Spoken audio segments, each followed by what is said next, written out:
नमस्कार दोस्तों।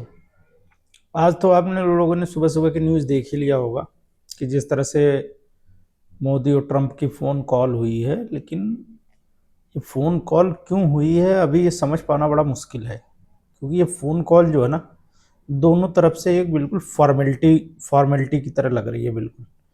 क्योंकि मोदी जी ने बिल्कुल कोल्ड शोल्डर दिखाया है और यूएसए की तरफ से भी जो है बिल्कुल कोल्ड सा एक रिस्पॉन्स उनके एम्बेसडर की तरफ से दे दिया गया है। क्योंकि अगर आप देखेंगे मोदी जी क्या लिख रहे हैं ट्वीट में कि वार्म और इंगेजिंग। वार्म तो बस यूं ही फॉर्मेलिटी वर्ड हो गया एक तरह से।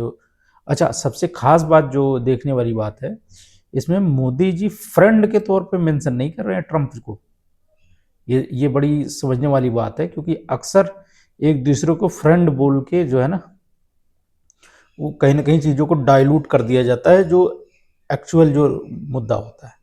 तो मोदी जी वार्म लिख रहे हैं, इंगेजिंग इंगेजिंग, हाँ एक दूसरे से बातचीत हो गई, बस इसका यही मतलब समझ में आ रहा है कि हाँ भैया हम लोगों की बातचीत हो गई, इंगेजिंग बातचीत हो गई।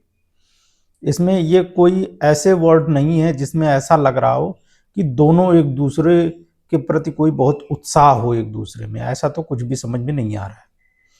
आगे क्या रखते हैं? अच्छा, global piece. Global piece Trump चचा को तो हमेशा कंसर्न रहती ही है।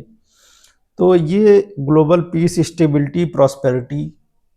फिर उसके बाद आ जाते हैं यूक्रेन वार पे। ये बोलते हैं कि यूक्रेन में जो पीस इनिशिएटिव है उसका सपोर्ट कर रहे हैं।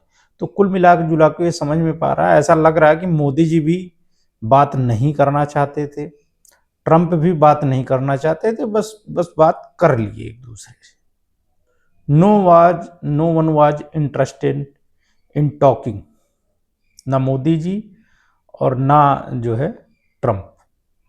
तो कहीं ना कहीं रिलेशन हमारे वैसे भी डाउन द हिल जा चुके हैं, और मोदी जी ने कोल्ड शोल्डर दिया तो बहुत ही अच्छा किया। इकॉनमी हमारी ऑलरेडी अच्छा कर ही रही है, तो बेटर है इस भूरे काका को इसकी लिमिट में रखा जाए। ठीक है। उसके बाद एम्बेसडर जो है इनका सरगी गौर, जो इनका एम्बेसडर जो है अपना पूरा साउथ एशिया चला रहा है एक तरह से। अवांछित अवांछित गतिविधियां करने के लिए ये बड़ा फेमस है। ये क्या लग रहा है? Two friends great call. अच्छा भाई, फ्रेंड्स एक दूसरे को फ्रेंड्स बताने को तैयार नहीं है, एक थर्ड पर्सन बताने को तैयार है कि भैया टू फ्रेंड्स ग्रेट कॉल। साला ग्रेट आदमी तो सुना था मैंने, पहली बार जीवन में सुना कि कॉल भी ग्रेट होती है। ट्रंप का इसकी जो पूरा एडमिनिस्ट्रेशन है, जो इसके जितने मंत्री हैं, सब साले चट्टे बट्टे की तरह बिल्कुल व्यवहार करते हैं। मतलब कॉल भी ग्रेट होने लगी भाई, कुछ समझ में आता है? ऐसा लगता है हर चीज को कितना बड़ा चढ़ा के दिखाने का प्रयास कर रहे हैं। भाई कॉल कब से ग्रेट होने लगी बे? आदमी ग्रेट हो सकता है, औरत ग्रेट हो सकती है, कोई इमारत ग्रेट हो सकती है, कोई ऐतिहासिक धरोहर ग्रेट हो सकती है। हर चीज को ग्रेट बता देते हो, कॉल को भी ग्रेट बता दोगे? हद है। जिस पे बात की होगे हॉटलाइन, उसको भी ग्रेट बता दो तुम। बताना है तो सबको ही बता ही दो फिर। तुम लोगों ने, इन लोगों ने ग्रेट वैल्यू को इतना डाइल्यूट कर दिया है ना, कि अब ये हंसी का एकदम बिल्कुल वो लगता है कि बस लोग मजाक सा बना रखा है इस पूरे एडमिनिस्ट्रेशन में। ऐसा लगता है कोई एडमिनिस्ट्रेशन, मतलब यूएसए सुपर पावर की एडमिनिस्ट्रेशन नहीं लगती। ऐसा लगता है कि चार चूतियों की एक मंडली है, जिनको एक स्टेट मिल गया है, और वो स्टेट को चला रहे हैं और लुफ्त उठा रहे हैं, एक दूसरे को फायदा पहुंचा रहे हैं। और उसमें एक कहने वाली बात है ना, तू मेरी खुजा मैं तेरी खुजाता हूं। तो एक दूसरे की खुजा खुजा के इनको मजा आ रहा है। बस ऐसे ही पूरी इनकी एडमिनिस्ट्रेशन चल रही है, और पूरी दुनिया को तमाशा मिला हुआ, कंटेंट मिला है, यूट्यूबर्स को, टिकटॉकियों को, सबको कंटेंट मिला है, चल रहा है सोशल मीडिया पे नाच गाना बाजा बिल्कुल। तो इन लोगों का जो है ना, ग्रेटनेस कभी खत्म नहीं होने वाली है, ग्रेटनेस इनकी चलती रहेगी।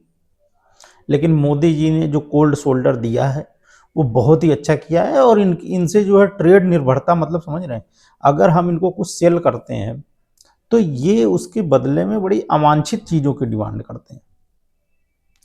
अवांछित चीज़ें जैसे आपके डाटा को ब्रीच कर देना, सोशल मीडिया पे आपकी निगरानी बढ़ा देना, अपने एजेंडे को प्रमोट कर देना।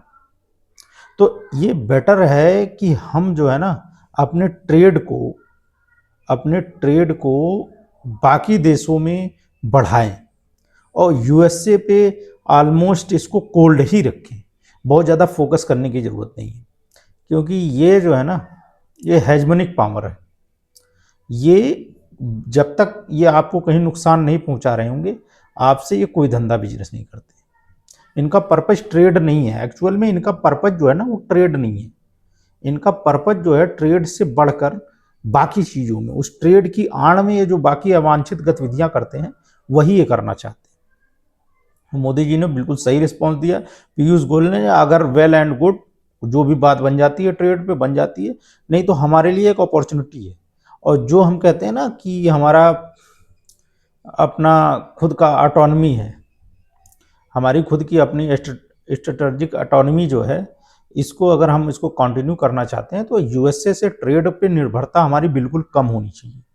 अगर हमारी ट्रेड की निर्भरता इनसे कम नहीं होगी तो ये इसी तरह से ऊट पटांग इनकी डिमांड्स होती हैं और वो लॉन्ग टर्म में किसी भी कंट्री को बहुत ही नुकसान पहुंचाते हैं। अभी आप लोगों ने इनके आतंकवाद पे जिस तरह से दिल्ली ब्लास्ट के बाद कोऑर्डिनेटेड तरीके से इनके न्यूज़ चैनल्स, इनकी एम्बेसीज, जिस तरह से उन लोगों ने रिस्पॉन्स दिया है, जिस तरह से कोऑर्डिनेटेड तरह, ऐसा लगता है जैसे उनको सारी चीज़ें पहले से पता ही है, ये होगा, फिर ये करना, बिल्कुल टूल किट की तरह एक्टिवेट हो गई। तो ये तो अपनी गतिविधियां करने से बाज नहीं आएंगे। तो बेटर है कि इनको थोड़ा सा डिस्टेंस पे बना के रखा जाए, इनको कोई भी ऐसी लिवरेज मत दी जाए। सीधी बात है, इनको कोई लिवरेज मत दी जाए। और जहां जहां संभव है इनको भी आप इनडायरेक्ट टैरिफ लगा के इनको भी आप परेशान कीजिए, जो भी ये चीजें। और इनके किसानों को तो बिल्कुल इनको फटकने मत दीजिए। चाइना ने लात मार दिया, इंडिया ने लात मार दिया, जितने भी बड़े देश हैं अगर इनको लात मार देते हैं तो ये अपनी लिमिट में, अपनी औकात में वैसे ही आ जाएंगे। ठीक है मित्रों, अगर आपको पसंद आया हो तो वीडियो को लाइक करें, कमेंट करें, फीडबैक दें। हम इसमें सुधार लगातार जारी रखेंगे। धन्यवाद मित्रों।